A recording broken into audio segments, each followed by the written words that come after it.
Deccan today کی اردو نشریات کے خبر نامے میں ناظرین آپ کا استقبال ہے۔ ناظرین، آپ سے التماس ہے کہ آپ اپنی گراں قدر رائے تجاویز کمنٹ باکس میں ضرور روانہ کریں، ساتھ ہی دکن ٹوڈے کو سبسکرائب بھی کرنا نہ بھولیں۔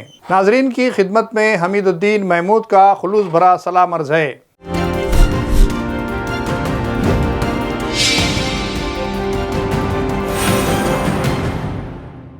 ریاستی کابینے میں 3 تا 4 نئے چہروں کی شمولیت کو یقینی بتایا جا رہا ہے۔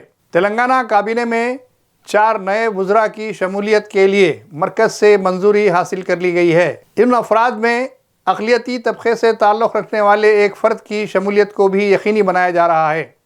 بتایا جاتا ہے کہ مسلمانوں کے جذبات اور احساسات کو ملحوظ رکھتے ہوئے ایک مسلم نمائندے کو بھی کابینے میں شامل کرنے پر غور کیا جا رہا ہے۔ تاہم آل انڈیا کانگریس کمیٹی اور مرکزی قائدین کی اجازت کے بعد ہی اس پر عمل آوری ہوگی۔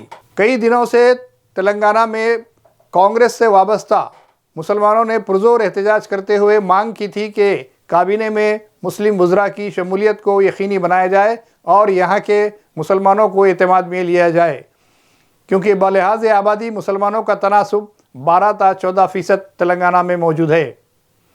ایسے میں ریونت ریڈی نے بھی مرکز سے منظوری حاصل کرتے ہوئے کسی مسلم کو کابینے میں شامل کرنے کا فیصلہ کیا ہے۔ پرانے شہر کی ترقی کو یقینی بنانے کے لیے ریونت ریڈی نے بہت سارے ترقیاتی کاموں کا آغاز کر دیا ہے، جس میں خاص طور سے فلائی اوور بریجز کے ساتھ ساتھ میٹرو ریل کے کام کو بھی جاری رکھا گیا ہے۔ اگرچہ کہ ایک عرصے دراز سے پرانے شہر کے عوام کا یہ مطالبہ رہا ہے کہ پرانے شہر کی ترقی کو یقینی بنانے کے لیے میٹرو ریل کے ساتھ ساتھ سڑکوں کی توسیع اور فلائی اوور بریجز کو بنایا جانا چاہیے۔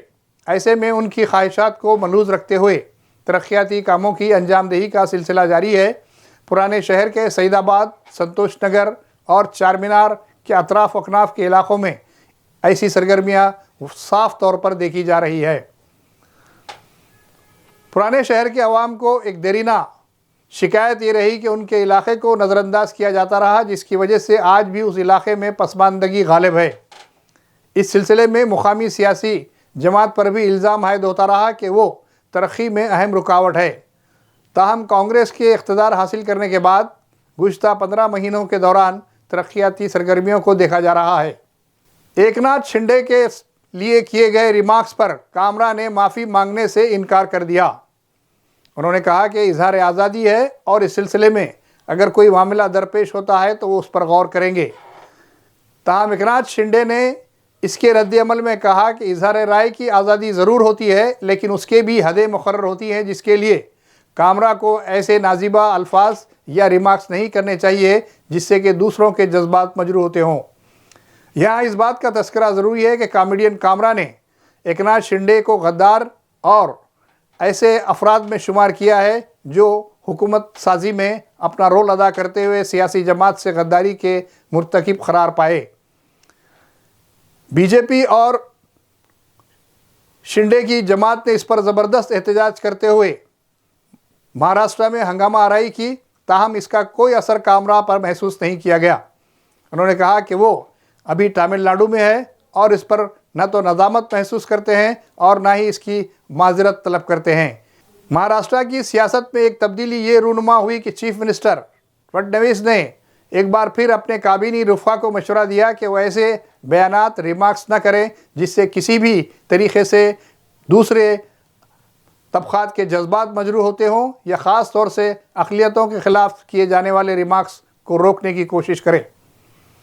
ساتھ ہی انہوں نے اٹل بہاری واجپئی کے ان خیالات کو بھی پیش کیا جس میں انہوں نے تمام کو ساتھ لینے کی تلقین کی ہے، یا رام راجیہ کی تلقین میں سب کو ساتھ لینے، سب کو اعتماد میں لینے کی وکالت کی ہے۔ دونوں شہروں کے ساتھ ساتھ تلنگانہ کے تمام اضلاع میں رمضان کے اختتام قریب ہونے کے ساتھ ساتھ مساجد میں زبردست ہما ہمی دیکھی گئی ہے اور ساتھ ہی ساتھ عید کی تیاریوں میں عوام کو مشغول دیکھا گیا ہے۔ مختلف محکمہ جات کی جانب سے اس سلسلے میں خصوصی اقدامات کیے جاتے ہیں، خاص طور سے گریٹر حیدرآباد میونسپل کارپوریشن اور ساتھ ہی محکمہ پولیس کے علاوہ محکمہ آبرسانی اور دیگر محکمہ جات کے تعاون سے عید الفطر کے لیے مؤثر انتظامات کیے جاتے ہیں۔ اسی روایت کو پیش نظر رکھتے ہوئے ریاستی حکومت نے